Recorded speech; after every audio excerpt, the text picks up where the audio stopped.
Bienvenue sur cette vidéo, déjà la 3e revue d'actualité et de réflexion. Merci à toutes les personnes qui m'ont envoyé des infos avec des liens, c'est très important. Et je vous applaudis pour cela.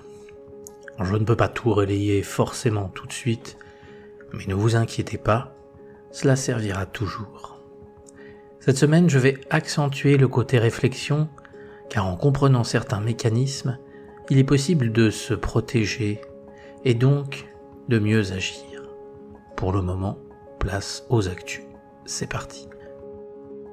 Actu numéro 1, la fausse pétition pour Saint-Michel. Depuis le début du format, je vous rappelle que les forces du mal ne se présentent jamais à nous sous la forme d'un démon avec des sabots et des cornes et une fourche, qui nous demande de faire les pires choses. Il se présentera toujours sous une forme agréable en nous demandant d'agir pour faire le bien. Prenons l'exemple de cette actualité.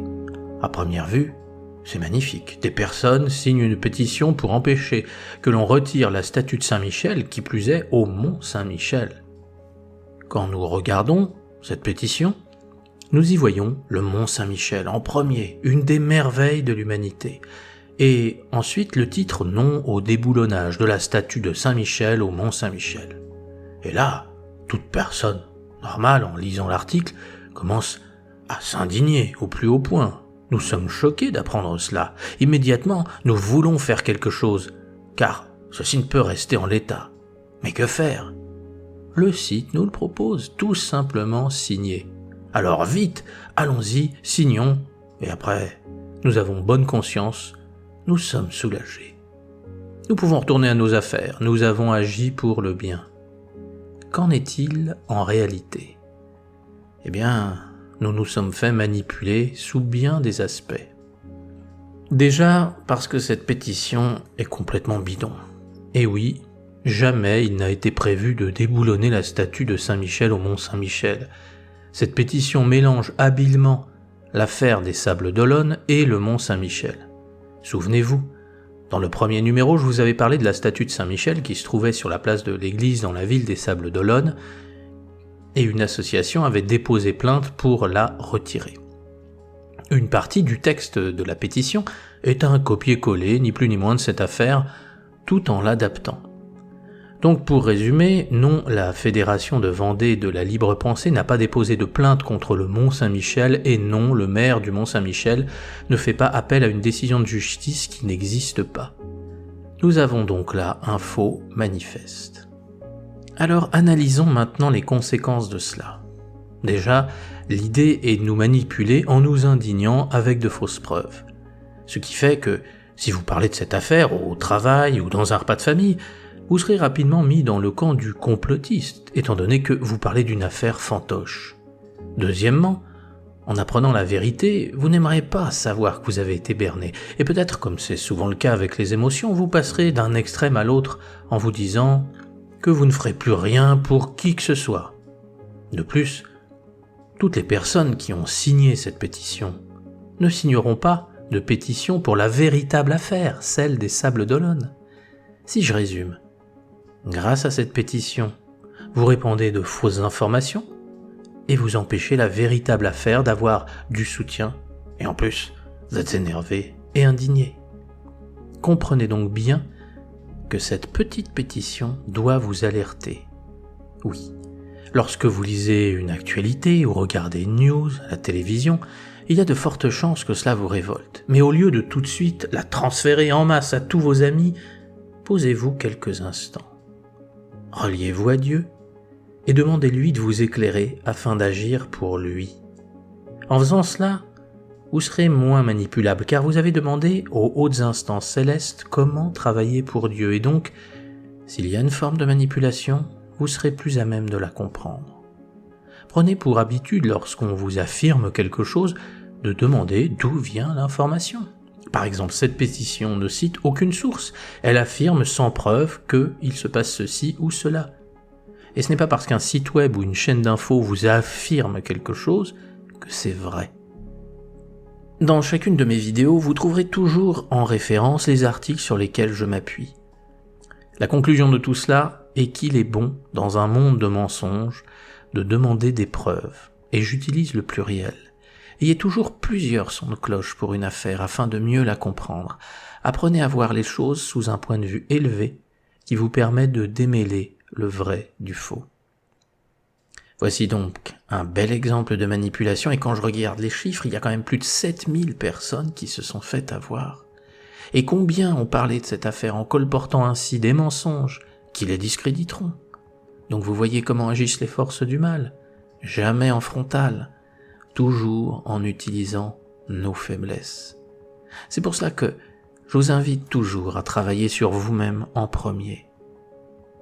Si le mal ne peut nous manipuler, il ne peut agir. La prochaine fois que vous verrez une information dans les médias, sur les réseaux sociaux, ou que l'on vous les racontera, si cela éveille en vous un sentiment de révolte et de colère, prenez l'habitude de commencer un travail. Posez-vous un instant en vous reliant à Dieu. Demandez-lui de l'aide afin de ne pas tomber dans les pièges de l'ombre. Et demandez-lui de vous envoyer des anges afin de vous aider à transformer votre indignation et votre colère en courage et en énergie. Vous n'y arriverez pas au début, mais en persévérant, tout changera.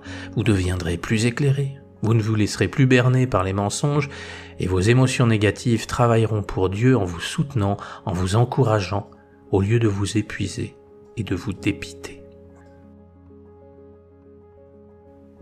Actu numéro DE, une statue de la Vierge Marie vandalisée à la chapelle Thoireau.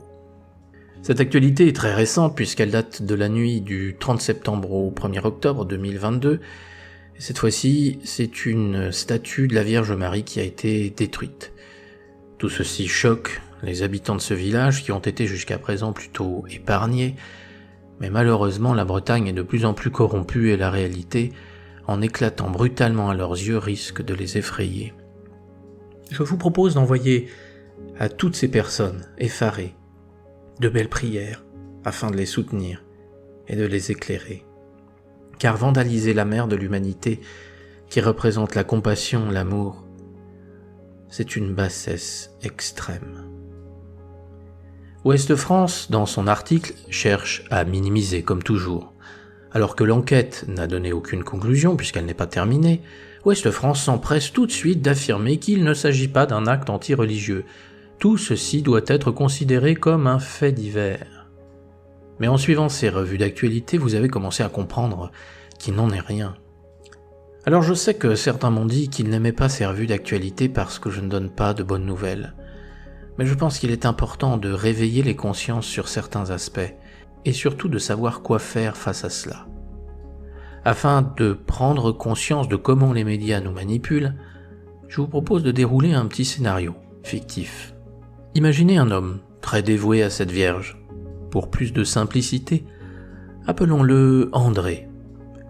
Il la prie quotidiennement et lui confie ses problèmes et a même reçu des grâces.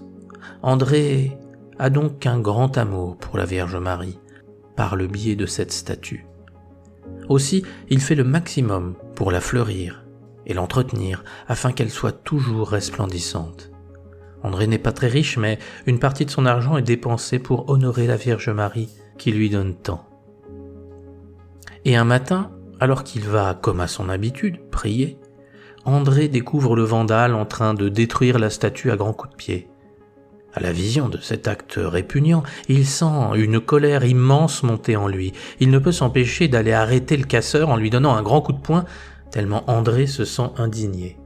Une personne passant par là, voyant la scène, sort son smartphone et filme André, qui donne une série de coups de poing au profanateur de la statue de Marie. Ensuite, le film est envoyé à toutes les grandes chaînes de télévision, BFM, TF1, LCI et consorts, qui décident de passer en boucle la séquence. Les journalistes présentent ces images en indiquant qu'André est un catholique et que c'est un fanatique. Toute la journée, on répète que ce fidèle dévoué à la Vierge a agressé un pauvre homme sans aucune raison.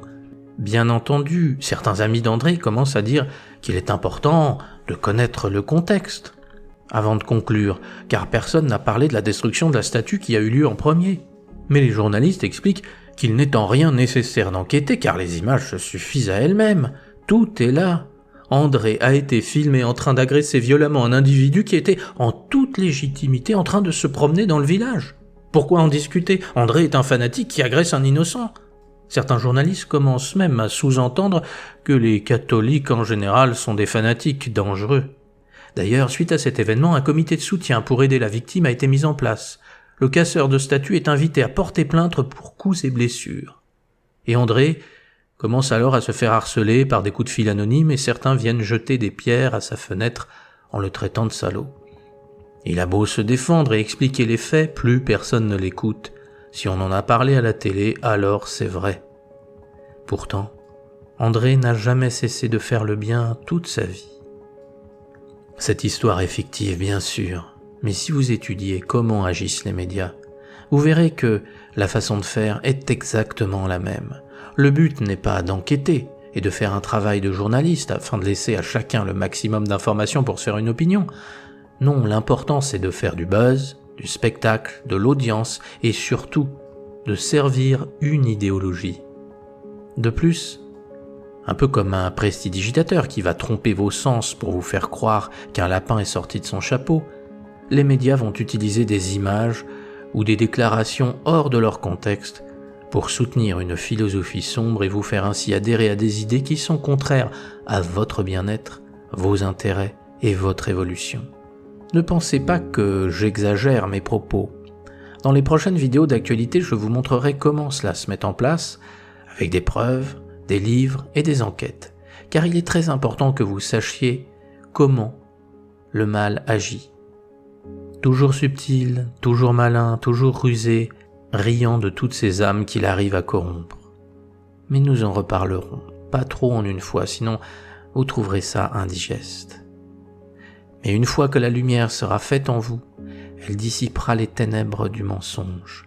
Vous serez alors de véritables serviteurs de Dieu. Vous ne vous laisserez plus avoir. N'hésitez pas à faire part de vos impressions en commentaire, toujours avec respect bien sûr, et je vous souhaite comme toujours le meilleur.